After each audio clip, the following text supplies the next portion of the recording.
noticias, música, pura conexión, preguntas y risas que te hacen volar. Sube el volumen que vamos a arrancar. Con Adrián Muñiz, la onda es real. Entrevistas, historias, todo fenomenal. Rayitos al aire, vibra celestial. Radio Infinito te hace soñar. Así que súbete al ritmo sin fin. Radio Infinito, aquí te vas a divertir.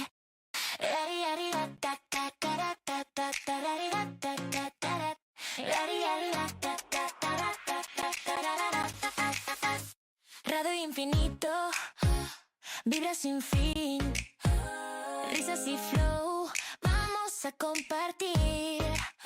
Rayitos al aire, siente la emoción, enciende tu chispa, que empieza la función. Hey, Rey Rayitos, viajeros del son, noticias, música, pura conexión, preguntas y risas que te hacen volar. Sube el volumen que vamos a arrancar. Con Adrián Muñiz, la onda es real. Entrevistas, historias, todo fenomenal. Rayitos al aire, vibra celestial. Radio Infinito te hace soñar. Así que súbete al ritmo sin fin. Radio Infinito, aquí te vas a divertir.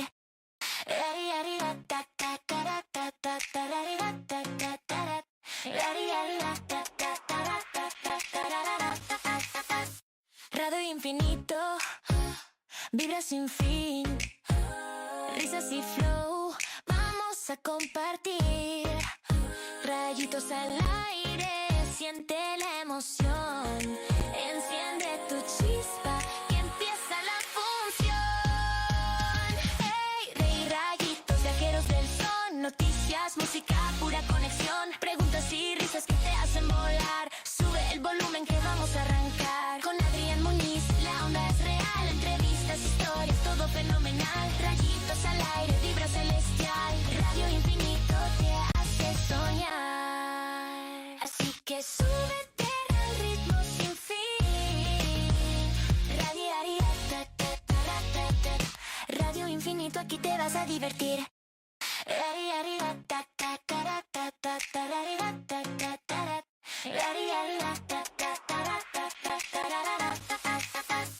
Radio Infinito, vibra sin fin, risas y flow, vamos a compartir.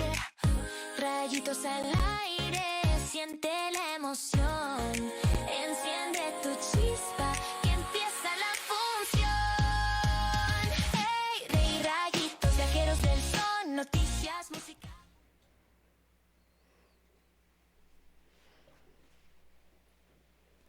Hola, ¿qué tal? Muy buenas tardes. Yo soy Genaro García y estás en mi programa Frecuencia Jurídica a través de Radio Infinito. Muchas gracias a la Confederación de Asociaciones de Jóvenes Lectores y Escritores AC en colaboración con Estudio García Jurídico y Asociados. El día de hoy vamos a tratar un tema sumamente importante, sumamente interesante, respecto del sistema acusatorio adversarial. Y pues bueno, como se ha realizado en diversas entregas, ya se habló de la etapa de investigación inicial, ya hablamos de la etapa intermedia y ahora la etapa de juicio oral. Pues bien, la etapa de juicio oral la podemos encontrar precisamente en el Código Nacional de Procedimientos Penales a partir del artículo 348. Y en esta etapa de juicio oral, lo que se va a resolver son las cuestiones esenciales del procedimiento. ¿Cuáles son las cuestiones esenciales del procedimiento? Precisamente el apartado de los hechos que el agente del Ministerio Público estableció durante la etapa intermedia en su escrito de acusación. Como bien podemos recordar, en la etapa intermedia ya se depuraron medios de prueba, es decir, ya se estableció qué es lo que sí va a ocurrir en juicio o qué pruebas son las que se van a desahogar en juicio, cuáles no, así también cuáles son los hechos materia de la acusación. De igual forma, podemos establecer que existen diversos principios dentro del juicio oral y uno de ellos es que lo vamos a explicar de la siguiente manera. Lo que haya ocurrido en carpeta de investigación no tiene ninguna validez en juicio oral. Me explico. Lo que ocurrió en carpeta de investigación, todas las entrevistas, los dictámenes periciales, sirven únicamente como una guía, como un guión, sobre el cual van a versar los testimonios. ¿Por qué? Porque en audiencia de juicio oral ya se van a presentar efectivamente los testigos a narrar lo que ellos vivieron. Y cuando hablamos de testigos, hablamos de la víctima, propiamente de testigos, agentes policiales, sea de investigación, sean municipales, estatales o Guardia Nacional.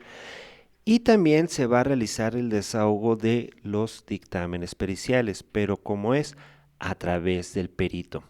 ¿Esto qué quiere decir? Que a través del ejercicio de interrogatorio y contrainterrogatorio, las partes van a poder extraer la información que se crean suficiente, necesaria y esencial para que el tribunal de enjuiciamiento lo escuche y tenga los elementos suficientes para poder dictar una sentencia. Ya puede ser una sentencia condenatoria, aquella que condena o que castiga, o una condena absolutoria. Este tipo de condena absolutoria es la que prácticamente dice: usted es inocente, puede retirarse en libertad. Pero bueno, el juicio oral consta de diversas partes, lo vamos a dividir en tres, en una estructura de tres. La primera llega a ser fundamental, puesto que es el alegato de apertura. Una vez que se ha pasado por parte del juez de control el auto de apertura a juicio oral que dictó durante la etapa intermedia, es decir, el juez de control en etapa intermedia es su última actuación y lo que él únicamente envía a tribunal de enjuiciamiento para que se abra una causa de juicio oral es el auto de apertura a juicio. ¿Qué contiene este auto de apertura a juicio? Pues los hechos, materia de la acusación, los medios de prueba para demostrar esa acusación y la pena que solicita, así como la cuantía o monto de reparación del daño. Si se constituyó asesor jurídico por parte del asesoría jurídico dentro de este auto de apertura a juicio, vienen los medios de prueba que el asesor jurídico pretende incorporar para poder cuantificar la reparación del daño. Es decir, si Ministerio Público señaló que la cuantía del daño a reparar era de 10,000 pesos, pero el asesor jurídico puede acreditar que es más, no sé, a 15,000, 20,000 pesos, qué sé yo, acreditable, al asesor jurídico se le va a dar esta oportunidad de incorporar medios de prueba. Y por otra parte, viene el apartado de la defensa, y en la defensa va a establecer la teoría del caso defensiva, es decir, esta parte de los hechos que la defensa le va a contestar, que el abogado defensor le contestó en etapa intermedia al Ministerio Público. Generalmente teoría del caso es que el Ministerio Público no podrá demostrar, más allá de toda duda razonable, por los hechos por los cuales formuló acusación. Hay en etapa intermedia, en contestación de la acusación, hay abogados defensores que pretenden establecer los hechos de una forma diversa o, de acuerdo a su teoría del caso, pueden señalar, no los va a poder demostrar porque en ese día, en ese lugar y en esa hora mi cliente no se encontraba. Entonces, ese apartado es la cuestión esencial porque es donde se ha fijado definitivamente la litis. La parte del Ministerio Público donde tiene sus hechos y la parte de la defensa donde establece la contestación a esos mismos. Entonces también a la defensa se le da la oportunidad, o bueno, en ese auto de apertura a juicio oral establece cuáles son los medios de prueba que la defensa pretende desahogar o incorporar mediante audiencia de debate. Y entonces, una vez que el tribunal de enjuiciamiento recibe ese auto, cita a las partes, es decir, al Ministerio Público, víctima y asesor jurídico, y al abogado defensor y el imputado, a una audiencia. Y en esta audiencia se realiza la lectura por parte del tribunal de enjuiciamiento del contenido del auto de apertura a juicio, establece los hechos, que son las cuestiones esenciales, y la contestación de la defensa.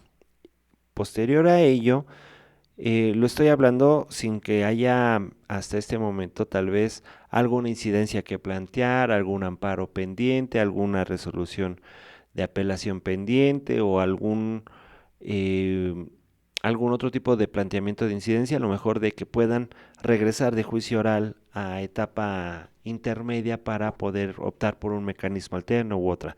Lo estoy hablando de una manera general, sin que existan esas incidencias. Lo que va a hacer el tribunal de enjuiciamiento, le va a otorgar el uso de la voz al agente del Ministerio Público para que haga sus alegatos de apertura. ¿Qué son los alegatos de apertura? Pues bien, los alegatos de apertura son propiamente una narración descriptiva de lo que pueden o de lo que van a observar los jueces de enjuiciamiento durante todo el desarrollo. Es como si fuera una sinopsis de una película. Los alegatos de apertura no pueden ser argumentativos, únicamente explicativos. ¿Esto qué quiere decir?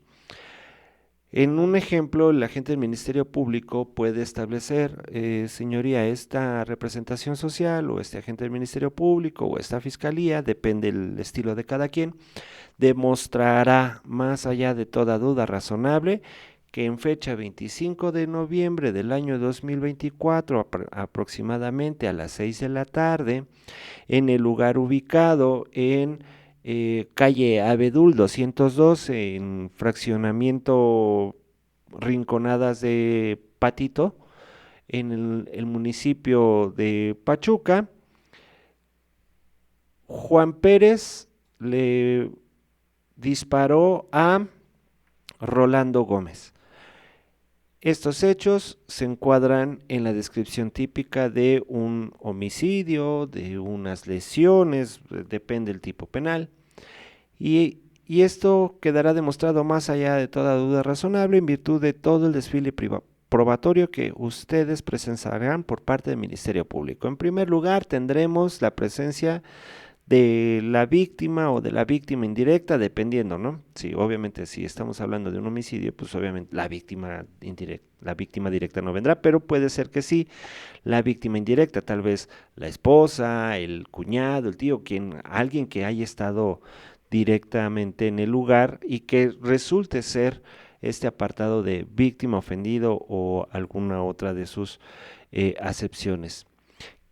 Entonces, supongamos que es por lesiones producidas por un proyectil de arma de fuego. Pues contaremos con la presencia de la víctima de nombre Rolando Gómez, les había comentado, quien narrará o quien mediante el ejercicio de interrogatorio contra interrogatorio narrará y relatará cómo fue que él se encontraba en el lugar de los hechos, la hora a la que fue que recibió el impacto de bala, cómo fue que comenzó el conflicto o cómo fue que se percató que fue Rolando Gómez el que le disparó. Y entonces lo que hacen es, sin necesidad de argumentar y sin necesidad de contaminar al tribunal de enjuiciamiento, establece una sinopsis, adelanta, es una promesa. Y por eso hay que tener mucho cuidado por parte de los litigantes en qué es lo que se hablará en los alegatos de apertura. Muchas veces se cae en el error de prometer muchos atributos, de prometer muchas cosas, sin embargo, no siempre es posible. Los alegatos de apertura son sumamente importantes, puesto que al establecer un panorama general de lo que los jueces podrán ver en audiencia de juicio. Si por alguna circunstancia durante el desarrollo del debate no pueden ver, pues obviamente eso le va a ir restando puntos en el ejercicio de convicción. Es decir, podemos establecer, y pues se contará con la presencia del perito en materia de balística forense, quien nos señalará que la ojiva que estableció es de la marca Eagle, o etcétera, etcétera, etcétera. Y también vendrá otro testigo que nos referirá y también vendrá a través del ejercicio del interrogatorio de la víctima. Ustedes podrán apreciar el video. Entonces se hace una serie de promesas, se hace una serie de circunstancias por las cuales animamos en un primer momento al tribunal, por parte de la fiscalía, anima al tribunal para hacer creíble su historia. Y muchas veces durante el desarrollo del debate puede ser que no se incorporó bien un medio de prueba, puede ser, o una prueba, puede ser que a lo mejor alguno de los testigos, que era el testigo estrella, el prominente, no lo pudieron localizar, no se presentó, o bien refirió cosas totalmente distintas a lo que se comprometió el agente del Ministerio Público o la Fiscalía. Y entonces por eso es que les vuelvo a comentar, hay que tener mucho cuidado en cómo se realiza el alegato de apertura. Y esto lo vamos a ver durante el desarrollo del programa. Por su parte, también la defensa cuenta con esta oportunidad de descubrir definitivamente su teoría defensiva. ¿Y por qué digo descubrir definitivamente? Porque ahí es en donde cimentará las bases defensivas o corroborará la base defensiva de el escrito de contestación de la acusación.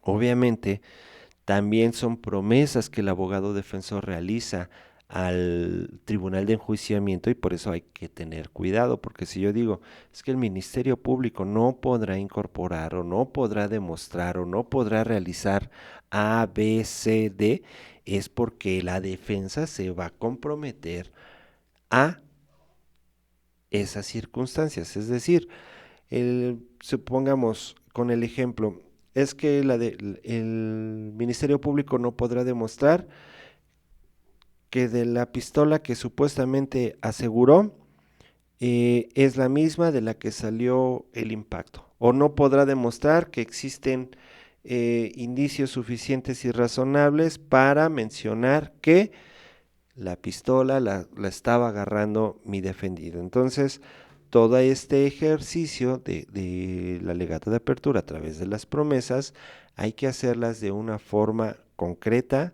de una forma directa, sin llegar a la especulación indebida o bien a la argumentación, porque muchas veces pretenden las partes adelantarse de más a lo que va a mencionar la contraparte. ¿Y por qué no se argumenta? Porque el alegato de apertura solamente es su presentación y en esa no se permite el debate entre las partes.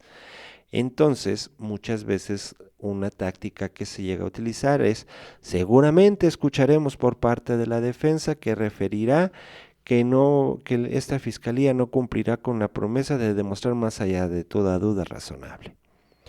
Y por parte de la defensa también se llega a utilizar de que seguramente, como habrán escuchado por parte de la fiscalía, intentará demostrar, pero no lo va a lograr porque argumentativamente se demostrará todo lo contrario. Entonces hay que tener una delicadeza en la forma en cómo vamos a transmitir el mensaje. ¿Por qué?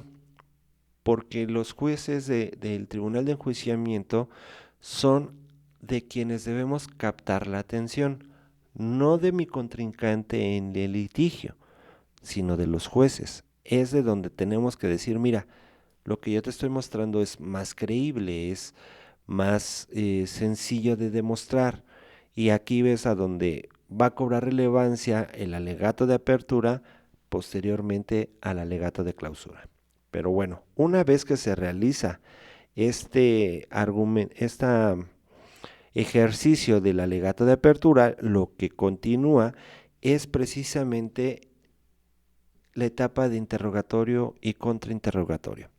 En la etapa de interrogatorio y contrainterrogatorio, pues obviamente eh, cada parte, ya sea fiscalía, asesor jurídico o bien defensa, van a diseñar estratégicamente qué tipo cómo se va a generar el desarrollo o el desahogo de la prueba, es decir, a qué testigo van a pasar en primer lugar, en segundo, en tercero, y aquí existen en varios cursos, doctrinas o conferencias inclusive que yo he otorgado, la situación de establecer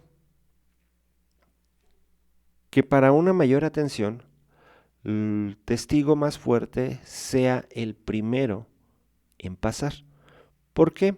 Porque la atención de los jueces va a estar más fresca, va a estar más atenta y entonces el testigo más fuerte es, a mi punto de vista, el que tiene que pasar. Y aquí hay una confusión porque generalmente el testigo más fuerte no es la víctima. Hay una práctica de que primero pasa la víctima para que una vez desarrollado todo el desahogo de su prueba, la víctima puede estar presente en etapa de juicio. Por eso, generalmente las fiscalías pasan primero a la víctima. ¿Por qué? Porque los testigos no pueden estar presentes en sala de audiencia, porque los testigos tienen que estar en una parte diferente sin tener contacto entre ellos, sin tener acceso a redes sociales o a sus móviles y sin poder enterarse de qué es lo que está pasando, es decir, no pueden escuchar lo que está pasando en audiencia de juicio oral. Entonces, generalmente los colocan a los testigos en salitas especiales que son unos cuartitos de no más de 2 por 2 metros y llega a generarles cierta desesperación. Entonces, mi consejo es siempre analiza antes de entrar a audiencia de juicio oral en esa etapa entre que se realiza el auto de apertura de juicio oral y le llega la citación a las partes para presentarse, realizar un análisis, una preparación del juicio a través de ejercicios. La carpeta de investigación, ahí es a donde su función, en donde uno puede ver las entrevistas y puede decir, ah, mira, yo a mi testigo A le voy a preguntar sobre A, B, C, D. No le voy a preguntar de F, G y H. ¿Por qué? Porque a lo mejor ese tema es no atinente, a lo mejor ese tema es un sesgo cognitivo o a lo mejor ese tema es alguna circunstancia subjetiva. Entonces, el interrogatorio se tiene que preparar. No es como en otras materias que es a través de un pliego de posesiones o de preguntas estructuradas. Obviamente podemos acudir con pautas, pero no necesariamente se tiene que seguir ese guión, porque a veces la información, el testigo nos puede dar con una sola pregunta, contestar la pregunta 2, 3, 4 y 5, ¿me explico? Entonces, también hay que hacer este ejercicio de preparación en el no aleccionando a los testigos, es decir, únicamente se llega a realizar y lo hacen todas las fiscalías, lo hacen todos los defensas, de poder tener dentro de las entrevistas previas, poder hacer este ejercicio de preparación. Oye, acuérdate de lo que relataste en tu entrevista, no quiero que te la aprendas de memoria, pero sí que la interiorices en el sentido de recordar, únicamente recordar lo que ya habías referido. Y esto para evitar contradicciones, para evitar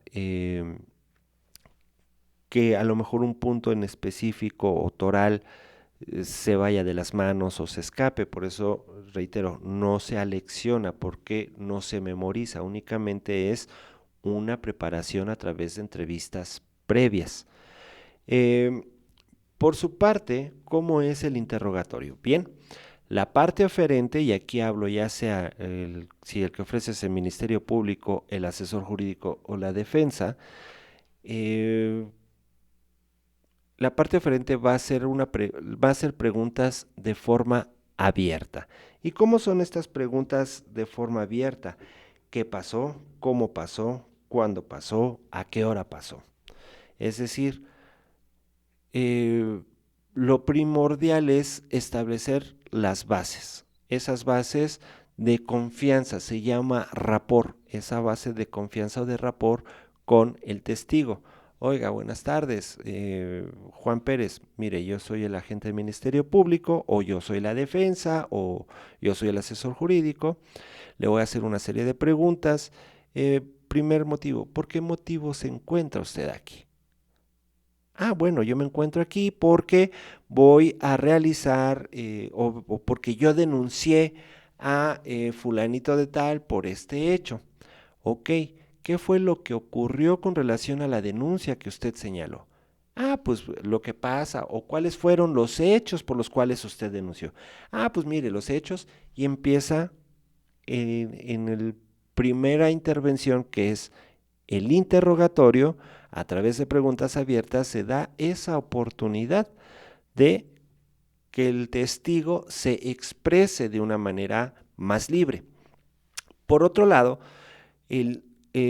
bueno, ¿cuáles son las preguntas que se prohíben en el interrogatorio? Pues las preguntas sugestivas. ¿Cuáles son este tipo de preguntas sugestivas? Las preguntas sugestivas son las que llevan una afirmación o una negación en la misma pregunta. Uh-huh.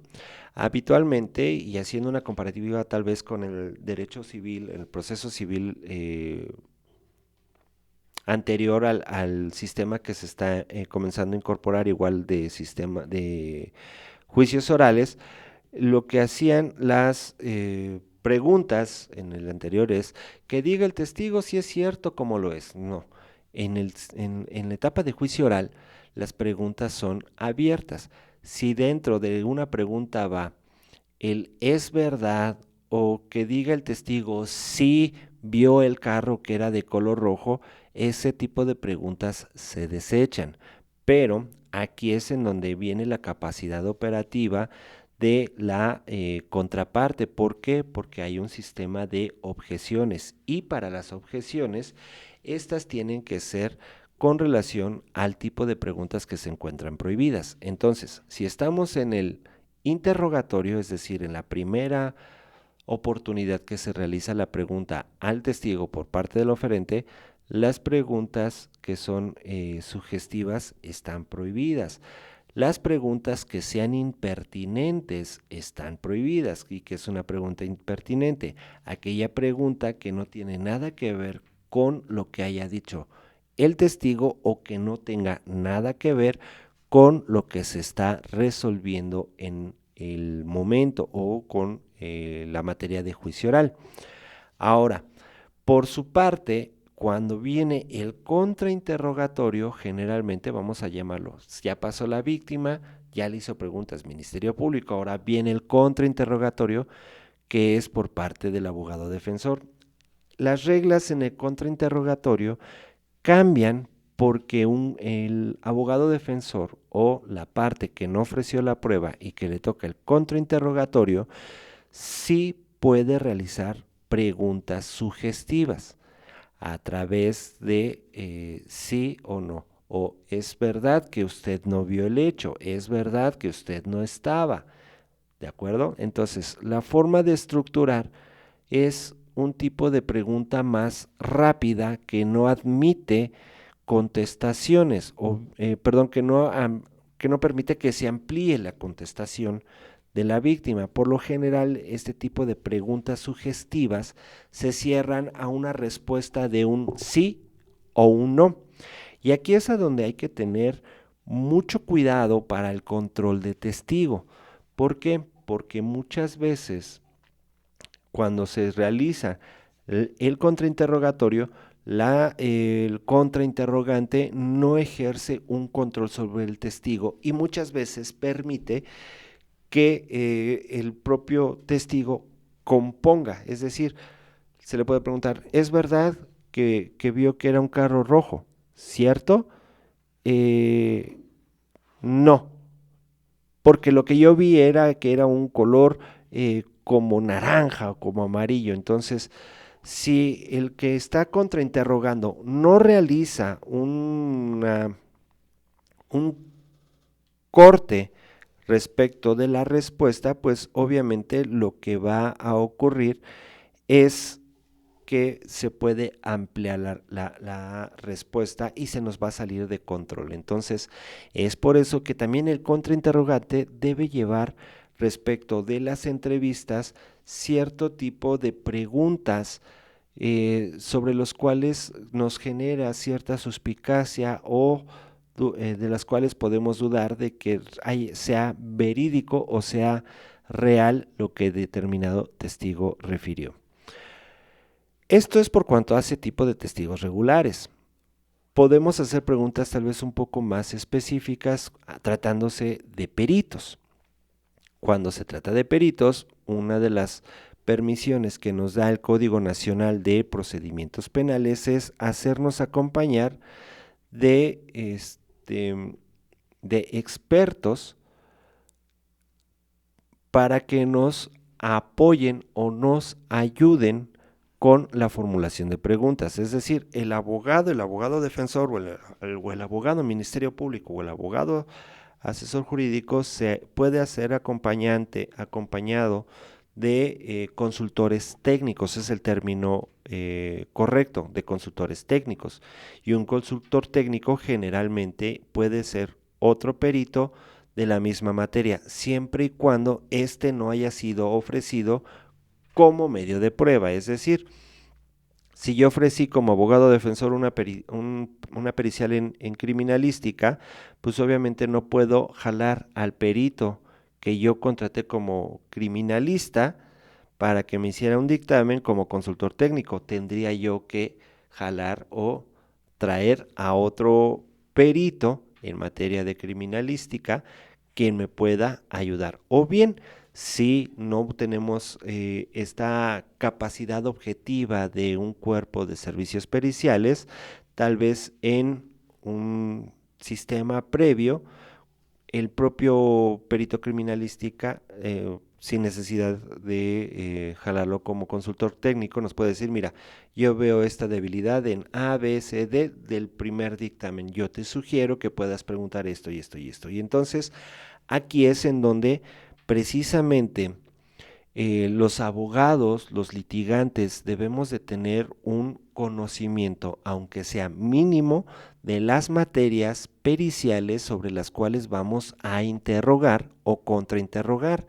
Y esto precisamente para extraer la información que queremos o no permitir que salga la información que no sea conveniente conforme a nuestra teoría del caso. En este sentido, precisamente podemos establecer que hay que hacer un ejercicio previo en audiencia de debate, hay que hacer un análisis holístico, un análisis integral de la forma en cómo se va a realizar el cuestionamiento, de cómo se va a preguntar. Y esto es porque hasta este momento, conforme lo que les he explicado, solo tenemos la primera intervención, que es el interrogatorio y el contrainterrogatorio. Después del contrainterrogatorio, lo que viene es el interrogatorio, contrainterrogatorio, reinterrogatorio, así se denomina, reinterrogatorio. Y este reinterrogatorio ya es más específico. ¿Por qué?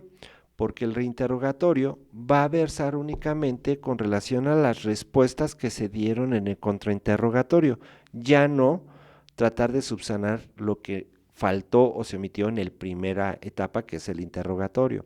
Entonces las preguntas aquí ya son más específicas.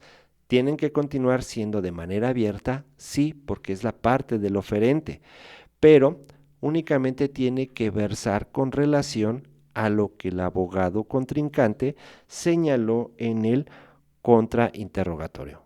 Y la última parte es el recontrainterrogatorio. Y este recontrainterrogatorio únicamente puede versar respecto de lo que se haya tratado en el reinterrogatorio. Es decir, Ya si en el contrainterrogatorio se nos olvidó, se nos pasó, ya no es materia que podamos incorporar, siempre y cuando en el reinterrogatorio se haya tocado el tema. Entonces, si nosotros quisiéramos aparejarlo con un tipo de figura, estamos ante un triángulo al revés, es decir, con la punta hacia abajo. La etapa donde se puede extraer mayor información es interrogatorio y contrainterrogatorio.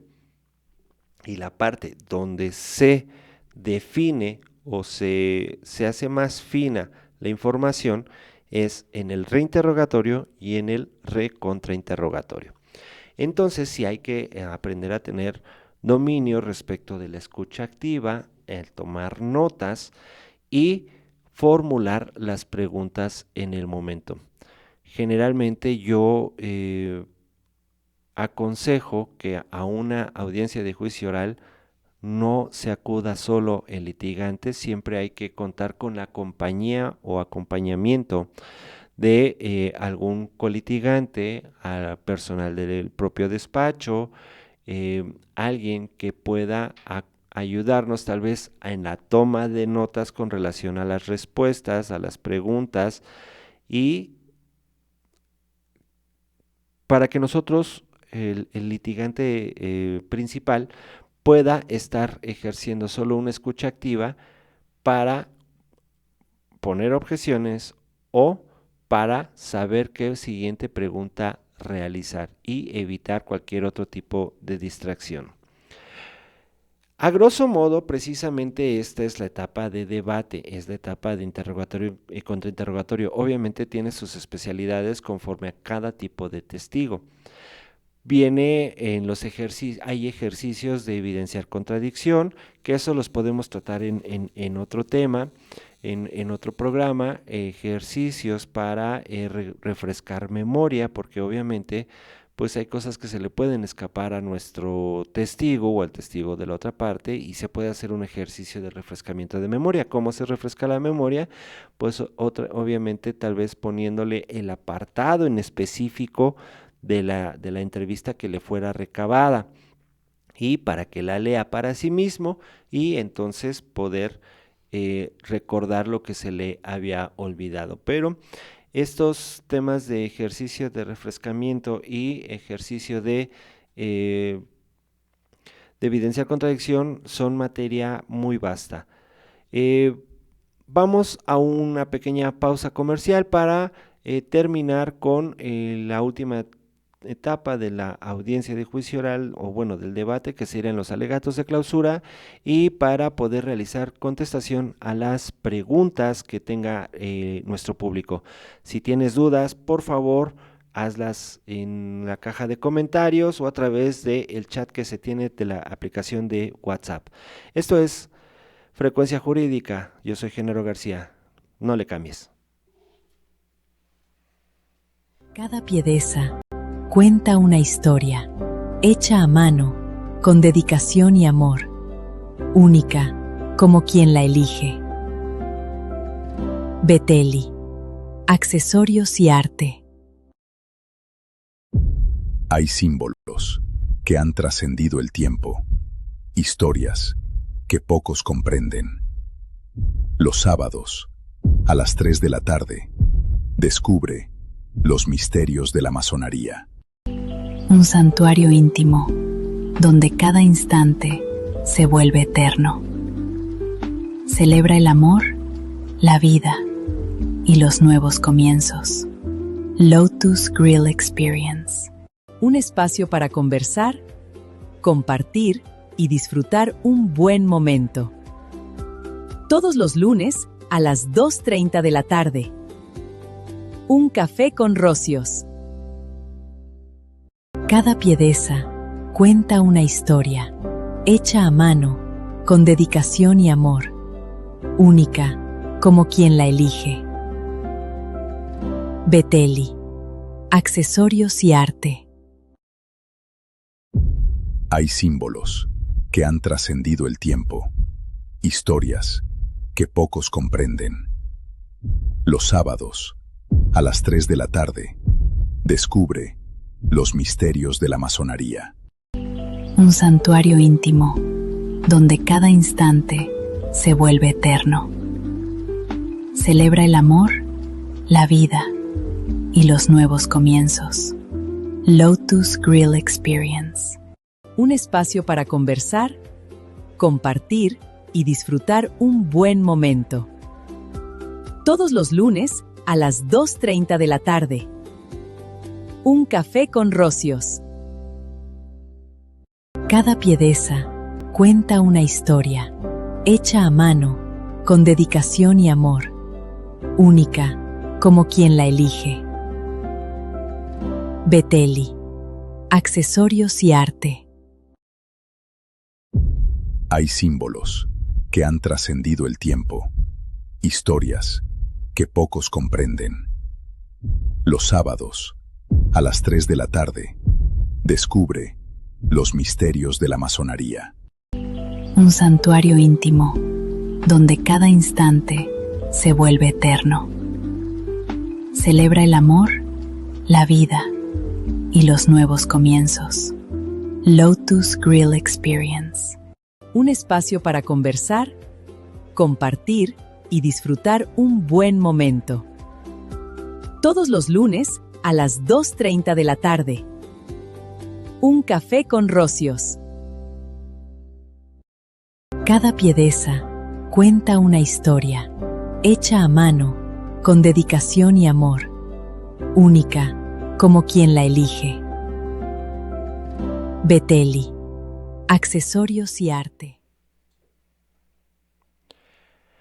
Gracias, buenas tardes. Estamos de regreso en este programa, Frecuencia Jurídica. Yo soy Genaro García y pues ha habido algunos comentarios a través de la plataforma de Facebook y dentro de los cuales me gustaría señalar primero. Ari Muñiz, muchas gracias por tus saludos, gracias por la información, es un gusto escucharlo, es importante conocer los procesos jurídicos. Gracias. Fausto García, muchas felicidades. Hacemos este programa de corazón para tratar de acercar el conocimiento jurídico hacia la comunidad, hacia la población. Alonso Adri, saludos abogado, excelente su programa. ¿Cuántos testigos se pueden presentar para un interrogatorio? ¿Cuántos testigos? Los que hayan sido autorizados precisamente en la etapa intermedia. Ya habíamos hablado de que en etapa intermedia se puede prescindir de determinados testigos, pero en un interrogatorio se va haciendo por testigo, por audiencia. A veces el tribunal no cuenta con el tiempo suficiente o con el personal suficiente porque los tribunales tienen que estar a lo mejor en distintas audiencias o distintas causas penales y van señalando tiempos. En un principio había audiencias de juicio oral que era en un solo día, casi hasta morir.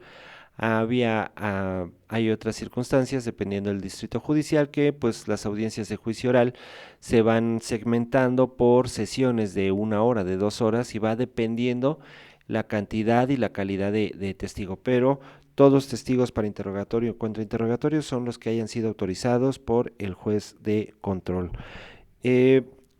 Citlali, muchas gracias por tus saludos.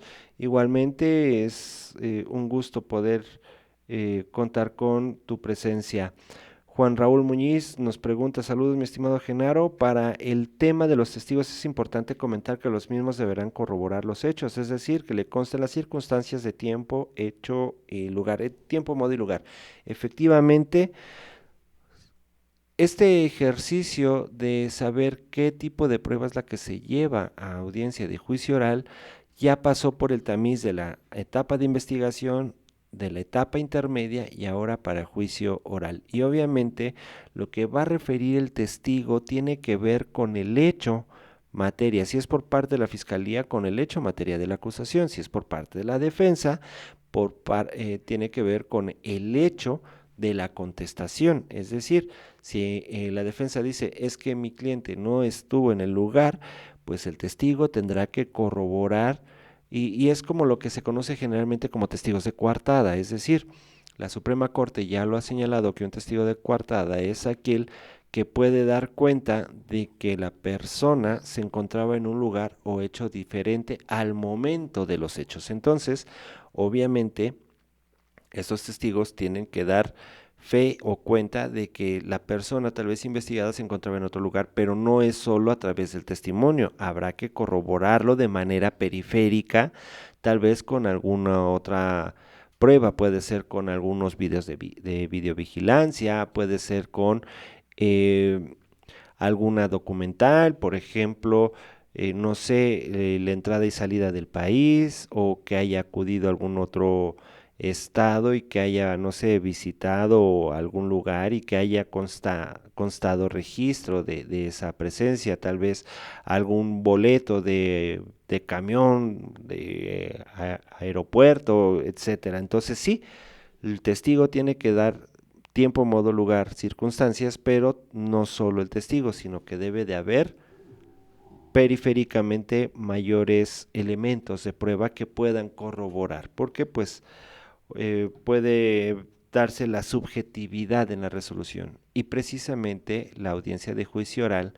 al debatir o al verificar las cuestiones esenciales del procedimiento se debe de demostrar más allá de toda duda razonable. Es decir, decía mi abuelita, en paz descanse, si yo digo que la burra es parda es porque tengo los pelos en la mano.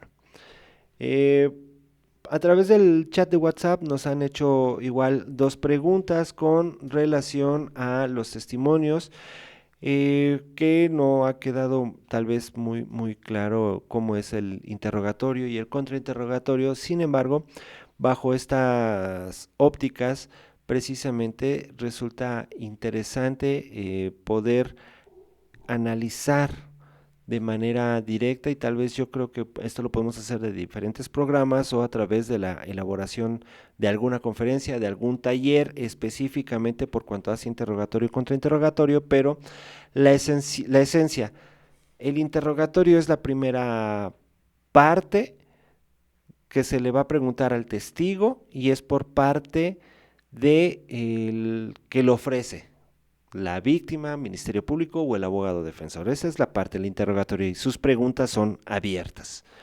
El contrainterrogatorio es la segunda parte. ¿A qué me refiero?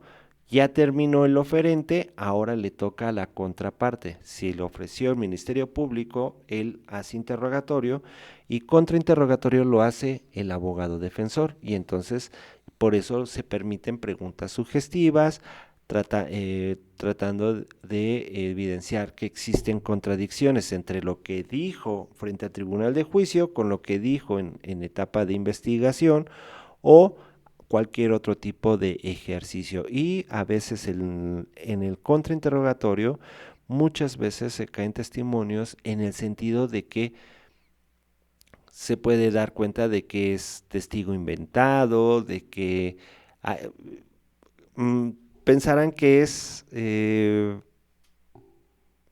increíble o que es parte de una caricatura o de programa de televisión, pero me he topado en juzgados, inclusive en otras ciudades y en otros estados, en donde hay personas que se dedican a ser testigos y ofrecen su trabajo como testigos. Es decir, tienes un problema, yo soy, no sé, doña Chonita, y yo puedo decir que sí lo vi todo, nada más dígame de qué es el asunto, yo le cobro tanto, y estamos frente a testigos inventados. Desafortunadamente, las malas prácticas van superando a veces a, a la apariencia del buen derecho, van superando inclusive a lo que debería de ser correcto, lo que debería de ser ético, moral, pero pues no voy a cerrarme de ojos. Al fin y al cabo, México mágico en muchas circunstancias, pero sí ha habido casos en donde se puede demostrar que el testigo no observó y que únicamente lo llevaron para que firmara en la entrevista y después pues ni siquiera sabe de qué tipo de asunto es. tenemos un saludo por parte de Jesús Jiménez. Saludos, Lic Genaro, información muy importante, siempre es un gusto escucharlo. Felicidades a la Confederación por atinado programa.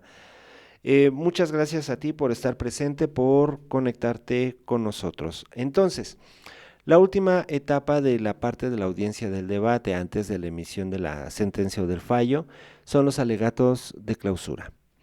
Los alegatos de clausura ya son argumentativos. En el alegato de apertura yo les dije, es una sinopsis, es una muestra, una prueba de lo que se va a ver en juicio.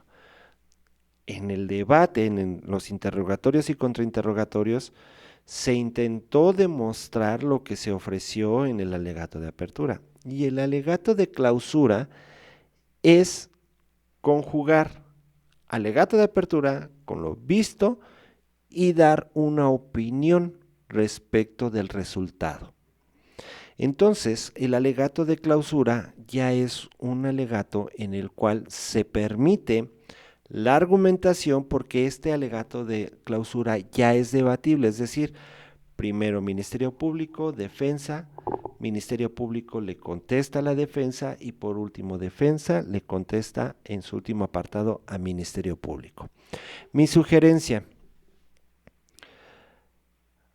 atinente a la, yo soy fiel creyente de la plausibilidad en la teoría de la explicación a través de una inferencia lógica y de una explicación sencilla. Ha habido diferentes autores, dentro de ellos Allen y Pardo, que señalan a la inferencia de la explicación a través de una resolución de carácter sencillo. ¿Qué quiere decir? No necesitamos forzar mucho el hecho para poder explicarlo. Muchas veces la explicación más sencilla y más lógica es la que puede ejercer una convicción hacia el tribunal.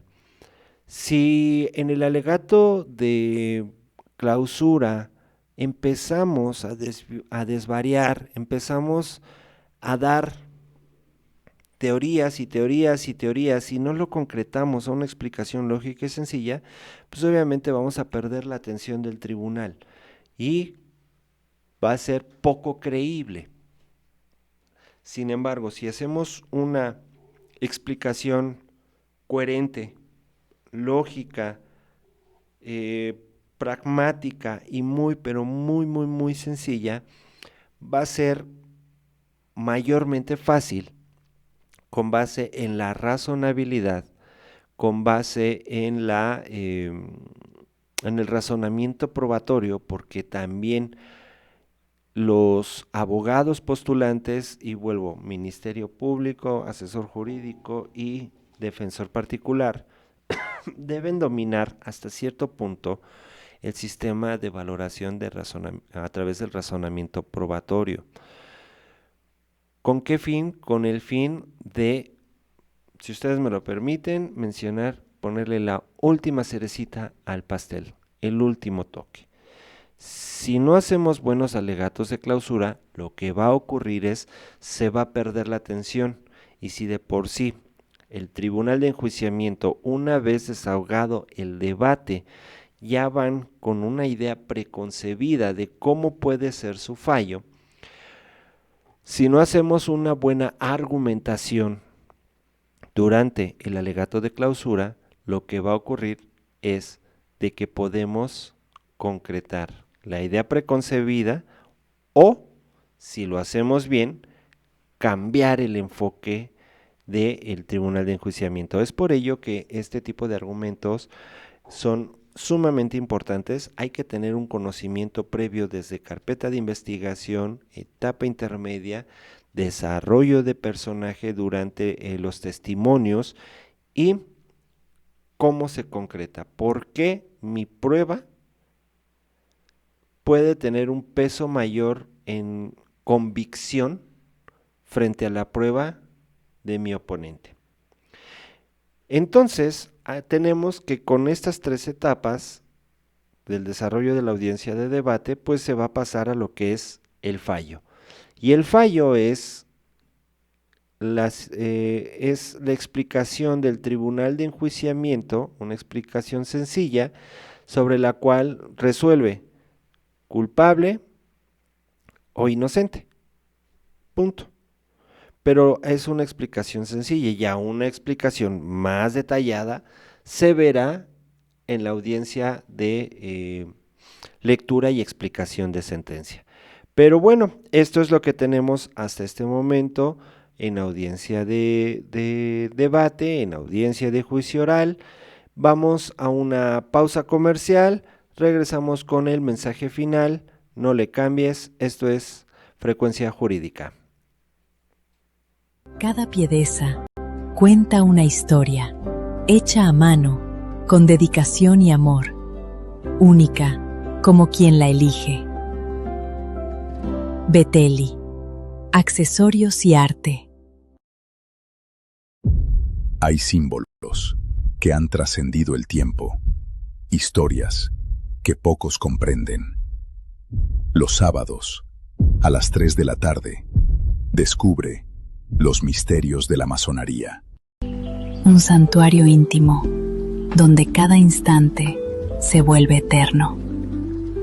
Celebra el amor, la vida y los nuevos comienzos. Lotus Grill Experience. Un espacio para conversar, compartir y disfrutar un buen momento. Todos los lunes a las 2:30 de la tarde. Un café con rocios. Cada piedeza cuenta una historia, hecha a mano, con dedicación y amor, única como quien la elige. Beteli, accesorios y arte. Hay símbolos que han trascendido el tiempo, historias que pocos comprenden. Los sábados, a las 3 de la tarde, descubre los misterios de la masonería. Un santuario íntimo, donde cada instante se vuelve eterno. Celebra el amor, la vida y los nuevos comienzos. Lotus Grill Experience. Un espacio para conversar, compartir y disfrutar un buen momento. Todos los lunes a las 2:30 de la tarde. Un café con rocios. Cada piedeza cuenta una historia, hecha a mano, con dedicación y amor, única como quien la elige. Beteli, accesorios y arte. Hay símbolos que han trascendido el tiempo, historias que pocos comprenden. Los sábados, a las 3 de la tarde, descubre los misterios de la masonería. Un santuario íntimo, donde cada instante se vuelve eterno. Celebra el amor, la vida y los nuevos comienzos. Lotus Grill Experience. Un espacio para conversar, compartir y disfrutar un buen momento. Todos los lunes a las 2:30 de la tarde. Un café con rocios. Cada piedeza cuenta una historia, hecha a mano, con dedicación y amor, única como quien la elige. Beteli, accesorios y arte. Hay símbolos que han trascendido el tiempo, historias que pocos comprenden.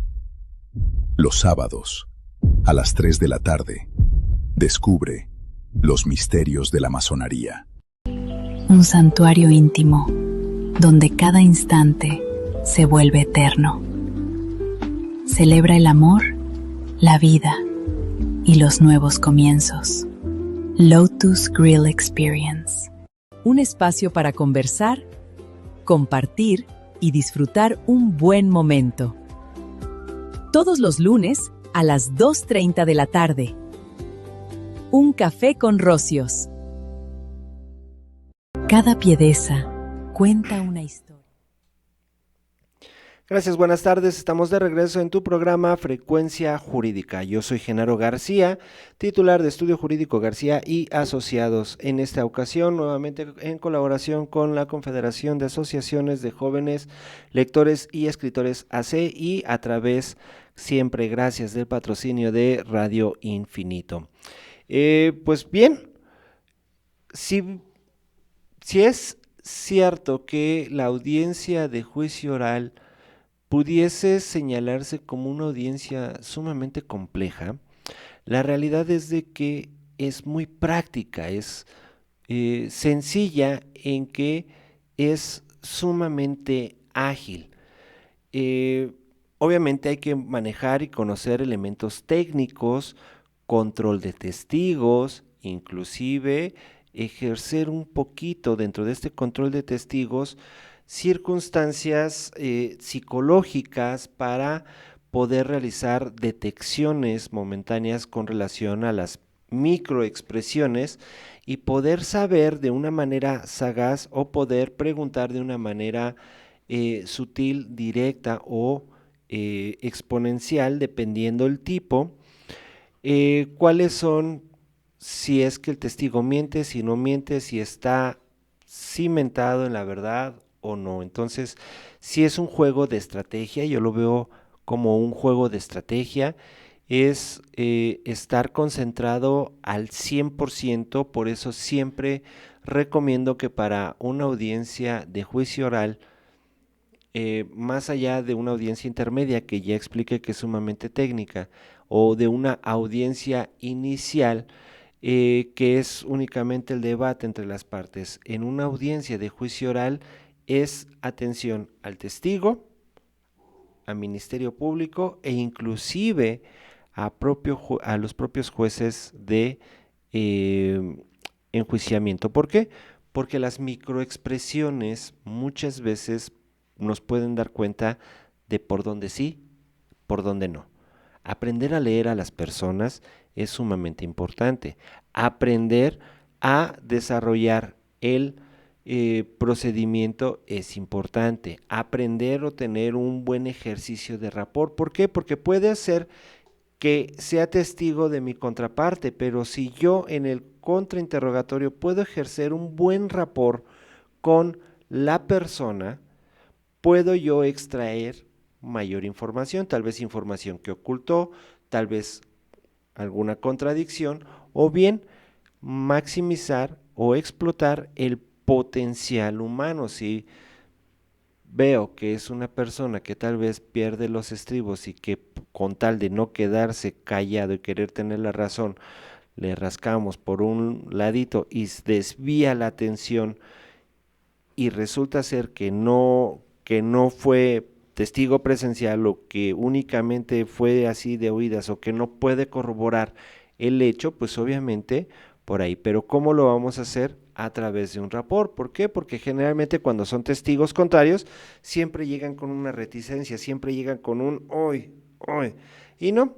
Cuando uno se comporta de manera más relajada, cuando hace las preguntas objetivas en el momento que deben de ser, pues obviamente se puede generar mucha más captación de información. Los argumentos son importantes, son relevantes y razonamiento probatorio. Yo los invito de manera muy categórica a estudiar respecto de razonamiento probatorio.